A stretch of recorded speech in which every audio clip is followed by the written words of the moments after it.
segera hadir untuk Anda. Teopreneurship Akademi Digital.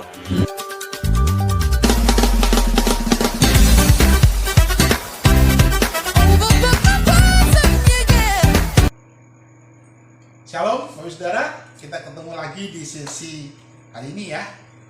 Kita masih di bab keempat. Kita sudah belajar tentang kemajuan teknologi, manusianya, terus dan gerejanya. Kita tahu bahwa gereja harus berubah. Nah, sesi kali ini kita akan melihat bagaimana penjangkauan teopreneurship di abad 21 ini. Pola apa yang harus kita lakukan untuk menjangkau ini, untuk mengerjakan proyek ilahi di zaman sekarang sesuai dengan kondisi situasi saat ini. Apa yang kita lakukan untuk mengerjakan proyek ilahi, seperti apa yang harus kita lakukan. Nah, di sesi kali ini kita akan membahasnya ya, Saudara. Nah, Bapak Saudara, dari realitas gereja zaman now yang dipaparkan sebelumnya, maka gereja melalui para teopreneur harus mencari model yang cocok pada zaman ini untuk menjangkau generasi zaman now. Jadi jangan pakai cara-cara yang zaman kolonial. Cari yang sesuai dengan zaman now. Nah, di bawah ini saya akan memaparkan bagaimana penjangkauan generasi zaman now yang harus dilakukan, tentunya dengan mempertimbangkan kemajuan teknologi yang sudah mempengaruhi generasi ini. Oke, kita akan lihat bersama-sama. Nah, pertama, apa yang dilakukan?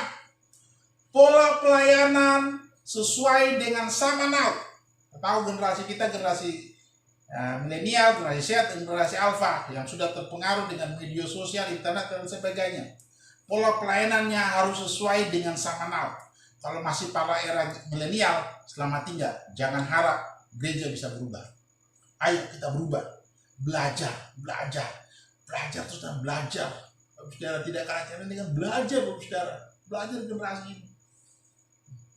Nah, dari hasil saya ulangi lagi survei di atas ya, yang dilakukan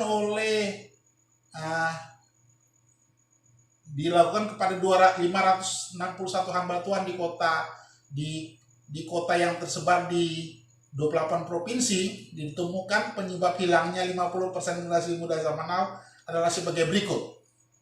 Program ibadah kaum muda tidak menarik, tidak berguna, dan tidak relevan. Wow. Jadi 51 hamba Tuhan di 28 provinsi ditemukan penyebab hilangnya 50%. Seperti saya katakan tadi ya, 50% pemuda kita hilang.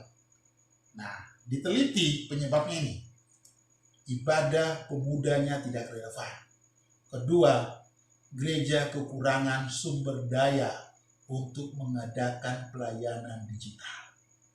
Ya, bagaimana pendeta nggak percaya? Pendeta senior tidak mempercayakan yang junior. Pendeta junior tidak belajar zaman sekarang, masih menggunakan model milenial, masih menggunakan model penjajahan, masih kolonial maksud saya, masih menggunakan sistem kolonial. Nggak bisa, Saudara. Akhirnya nggak punya sumber daya untuk mengadakan pelayanan digital. Gereja kesulitan membuat konten-konten yang menarik dalam pelayanan digital. Wow. Mereka lebih pilih keluar, nonton di rumah aja, nonton TV daripada ke gereja. Gereja kehilangan. Tidak semua hamba Tuhan siap dengan lingkungan pelayanan yang bersifat digital. Lagi pendeta senior, maaf saya katakan di sini, tidak semua hamba Tuhan siap dengan lingkungan pelayanan yang bersifat digital. Bapak Saudara, zaman corona ini gereja terlambat bergerak. Mereka berusaha mengejar untuk digital peranan lewat YouTube dan sebagainya, terlambat. Nah, tapi bersyukur juga ada corona ini, mau nggak mau gereja melakukan pelayanan digital, Saudara. Cara Tuhan juga lewat corona ini, Saudara. Tapi saya mau katakan, survei ini mengatakan bahwa tidak semua siap. Kemudian gereja relatif tertinggal dibanding apa yang terjadi di luar gereja dalam hal pemanfaatan teknologi digital. Di luar tuh orang sudah memanfaatkan teknologi, gereja masih belum. Di luar sudah canggih, di luar sudah sampai di bulan, di gereja masih injak tanah, saudara. Ayo, jangan ketinggalan belajar. Saya berharap lewat pelajaran ini Bapak Ibu terinspirasi untuk belajar lebih lagi biar tidak ketinggalan zaman, bisa memanfaatkan sarana teknologi. Jangan biarin sarana teknologi dimanfaatin oleh iblis. Jangan biarin sarana teknologi ini disalahgunakan. Jangan, ini Tuhan memakai orang-orang tertentu untuk menemukan ini, untuk kita pakai untuk mengerjakan proyek ilahi, saudara. Jangan membiarkan digital ini dipakai iblis. Mari kita pakai itu untuk menjangkau anak muda, untuk menjangkau generasi ini, saudara. Ayo, saudara. Jangan tertinggal. Pola pelayanan yang sama now masih ada. Nah, solusinya apa solusinya? Ini bukan menurut saya, menurut bilangan Research Center ya. Solusi yang harus dilakukan oleh gereja untuk menjangkau generasi sama now adalah satu, membangun pelayanan digital dengan membuat kanal-kanal media sosial di gereja seperti Facebook, Instagram, dan YouTube. Saya ulangi, setelah ini diteliti supaya bisa menyangkau bagaimana, supaya tidak terhilang bagaimana. Ya, gereja harus mempunyai pelayanan digital. Ayo bangun pelayanan digital. Lewat belajar ini tuh, untuk Bapak Ibu menjadi teoper di zaman now. Ayo bangun pelayanan digital. Amin. Lewat Facebook, Instagram, YouTube. Kemudian kita memformulasikan strategi pelayanan dan penjangkauan dengan menggunakan konten-konten melalui digital dan media sosial. Strategi pelayanan dan penjangkauan. Saudara, saya punya strategi menjangkau, jadi menjadi misionaris di media sosial. Kalau zaman dulu misionaris pergi ke salah satu negara, tinggal di sana dan menjangkau orang bisa. Nah, yang metode yang saya akan pakai di sini, adalah menjangkau lewat media sosial, lewat Facebook Ads, saudara. Seperti Bapak Ibu bisa mendapat konten saya ini, kan saya target nih. Jadi Facebook Ads itu bagus, kelebihan Facebook Ads itu bisa menargetkan. Jadi saya menargetkan hamba-hamba Tuhan, pendeta-pendeta atau bisnismen Kristen. Saya targetkan, jadi Bapak Ibu adalah orang-orang itu karena tertarget. Nah, saya target kepada Bapak Ibu saudara dan bisa sampai ke Bapak saudara. Nah, Bapak saudara, jika Facebook Ads ini kita pakai untuk menjangkau suku-suku terasing, kita tinggal target saja. Suku apa contohnya? Kita menjangkau suku apa? Salah satu suku yang ada di Indonesia. Kita jangkaunya ke TikTok. Nanti konten kita bikin sesuai dengan tidak harus yang langsung to the point ya. Mungkin konten-konten yang budaya untuk masuk aja dengan mereka. Setelah itu baru kita follow up mereka. Nah, saudara, jadi kita harus membuat ini, memformulasikan strategi pelayanan dengan menggunakan konten media sosial. Khotbah harus menggunakan YouTube, menggunakan video, menggunakan film, video dan lain sebagainya. Terus pakai itu. Biar anak muda gereja jemaat itu nggak bosan. Oke ya. Nah, jadi sangat jelas pola pelayanan gereja tidak relevan dengan zaman now sehingga mengindikasikan gereja kehilangan generasi. Solusi yang harus dilakukan adalah mendesain ulang model pelayanan sesuai dengan zaman, yaitu menggunakan sarana teknologi, digital, dan media sosial. Ayo kita desain ulang. Meredesain ulang model pelayanan kita. Model pelayanan kita harus berbasis digital, berbasis teknologi digital, harus menggunakan media sosial. Saudara, kalau kita lihat gereja yang menggunakan media sosial ini, perkembangannya sangat besar, saudara. Ayo, kita jangan antipati terhadap ini. Gunakan itu, sarana ini untuk menjangkau generasi yang terhilang ini, saudara. 50% masih muda kita terhilang. Jangkau mereka. Mereka ada di dunia maya. Mereka ada di Facebook. Kita jangkau lewat itu, saudara. Ayo, saudara. Kita jangkau. dengan apa? Mendesain ulang model pelayanan kita. Berikutnya. Nah, pola pelayanan yang sesuai sama Now, bagaimana membangun pelayanan sesuai dengan sama Now? Nah, pelayanan kan harus sesuai sama Now nih. Nah, bagaimana membangun pelayanan sesuai dengan sama Now? Pertama, fokus pada generasi sama Now. Saya tadi katakan ya, bahwa generasi masa depan kita, generasi milenial, generasi Z, dan generasi alpha terbanyak itu ya. Jika kita fokus pada generasi ini, maka pasti kita akan belajar ciri-ciri generasi ini sehingga kita bisa masuk dan menjangkau generasi ini, saudara. Kalau kita belajar strategi tentara, sebelum dia masuk ke satu daerah, dia akan mengirimkan intel ke sana. Dan ketika dia melihat situasi, oh ada penjaga di sini, oh ada ini kelemahannya ini, kelebihannya ini. Nah, mereka belajar itu. Setelah mereka belajar, mereka masuk ke situ. Nah, Bapak Ibu saudara, kita harus fokus kepada generasi milenial, generasi Z, dan generasi alpha. Nah, kita harus belajar mereka. Waktu kita tahu ciri-ciri mereka, kita akan mudah memenangkan mereka. Tadi saya sudah bukakan tadi, ciri-ciri mereka adalah generasi digital. Mereka hidup di media sosial. Kita harus masuk ke sana dan menjangkau mereka, merebut mereka. Jangan biarin iblis merebut mereka di media sosial.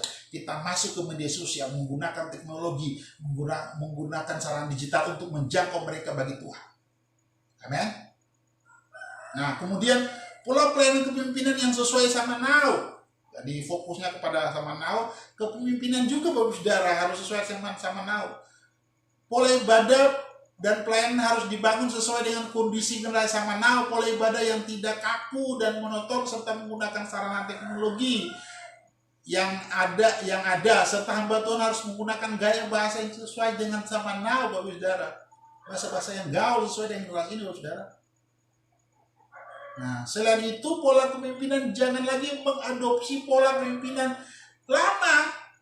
Jangan lagi menggunakan pola kepemimpinan zaman kolonial, Bapak Saudara. Nggak cocok bagi generasi ini. Ayo tinggalin pola kepemimpinan itu. Ayo gereja berubah. Pola kepemimpinan berubah, Bapak Saudara. Kemudian apa lagi? Bagaimana membangun pelayanan sesuai sama Now? Yang ketiga adalah penjangkauan generasi yang terhilang lewat pelayanan digital. Nah, ini saya mau bahas ini, Bapak Saudara. Anak muda kita 50% hilang. Tapi mereka ada di media sosial. Mereka ada di Facebook, di Twitter, di Instagram. Mereka ada di WA. Ayo masuk ke sana. Jangkau di sana, saudara. Kita harus menjangkau lewat pelayanan digital.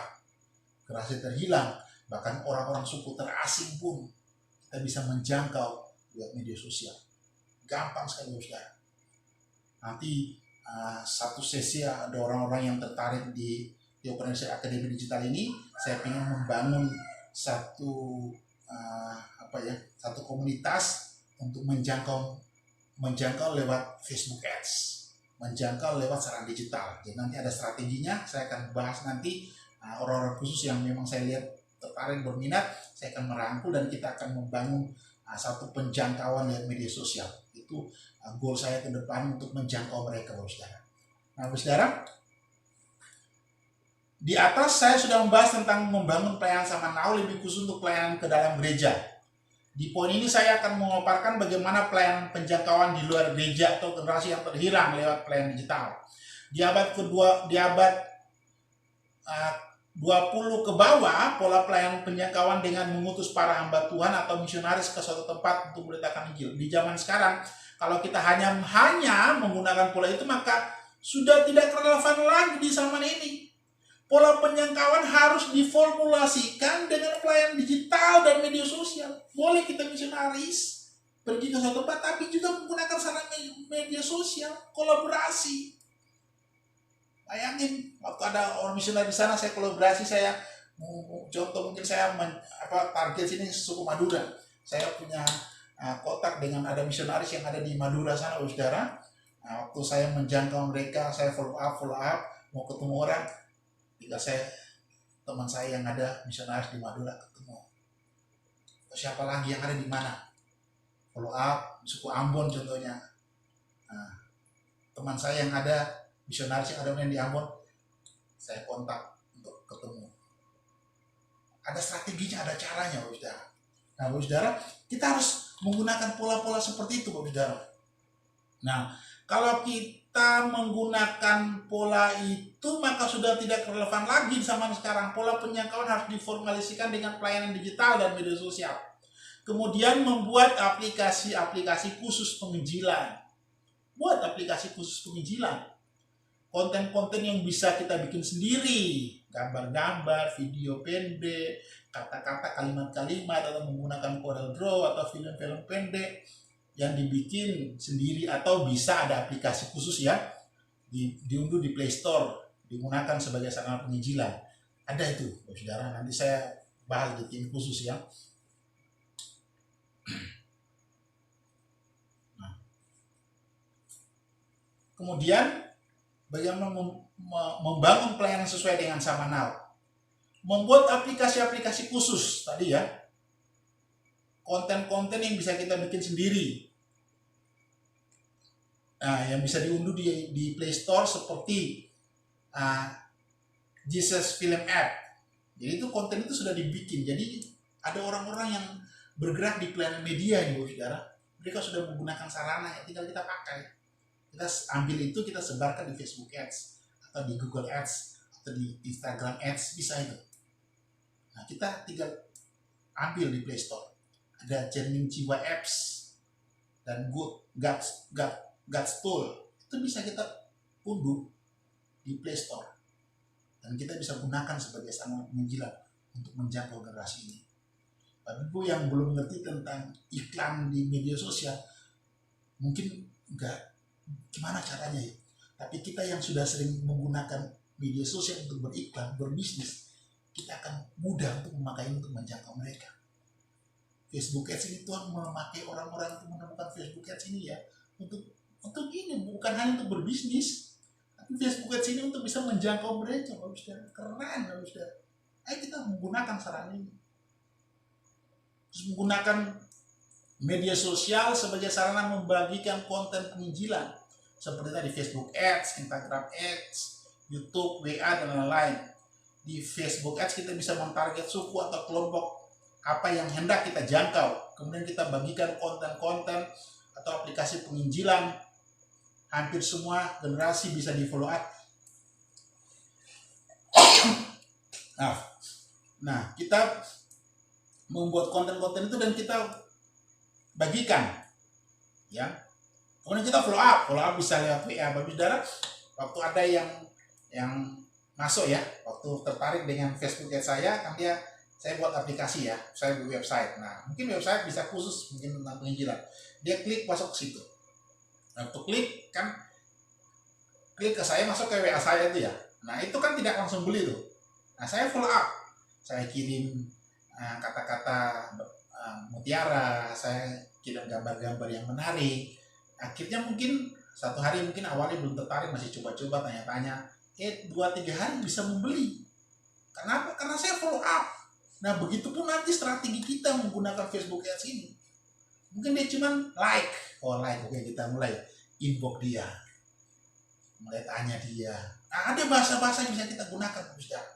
Dan saya bahas di buku ada, Saudara, secara detail bagaimana kita menjangkau mereka. Nah, Saudara, itu ya. Jadi follow up bisa lihat WA, lihat HP, dan lain sebagainya, Saudara. Oke, demikian, Saudara. Jadi prinsipnya bagaimana kita bisa menjadi entrepreneurship zaman now, kita harus menggunakan sarana digital. Saudara, gereja harus bergerak. Dan pelayanan gereja bukan hanya secara bangunan. Kita orang percaya harus bersinergi semuanya untuk bergerak melayani ini. Ayo Saudara, Bapak Saudara mulai pengusaha atau apapun, ayo semua bersinergi untuk menjangkau generasi ini. Bekerja, uangnya dikumpulkan untuk melayani, membuat akun-akun untuk bisa menjangkau mereka. Ayo Saudara, anak muda. Jadi jangan hanya berharap sama pendeta, tapi kita pun bisa, semua orang bisa menjangkau generasi muda. Amin Bapak Saudara. Oke, jadi kesimpulannya kita sudah dapat ya untuk menjangkau generasi zaman now. Ya, kesimpulannya adalah generasi zaman now ini sudah berubah, banyak berubah, tapi gereja tidak berubah, cara penyangkalan tidak berubah, kepemimpinan tidak berubah. Jadi kita harus berubah, tidak karena cara lain, sehingga kita berubah dulu, saudara. Kita belajar ini tekniknya bukan cara menjangkau, tapi tekniknya kita berubah dulu deh. Ubah pola pikir kita, ubah gaya bahasa kita, cara kita berubah. Kemudian kita bisa menjangkau generasi ini. Amin. Menjangkau generasi lewat apa? Lewat media sosial, Instagram yang Tuhan sudah pakai orang-orang tertentu untuk menemukan ini, untuk memberikan kepada kita untuk memakainya untuk sarana untuk kehidupan. Amin. Jadi kita sudah dapat formulanya untuk menjangkau generasi zaman now, yaitu menggunakan teknologi. Ayo gereja berbasis teknologi, menjangkau pun dengan sarana teknologi, maka kita akan melihat anak muda akan diselamatkan oleh Tuhan. Saudara, Tuhan Yesus memberkati.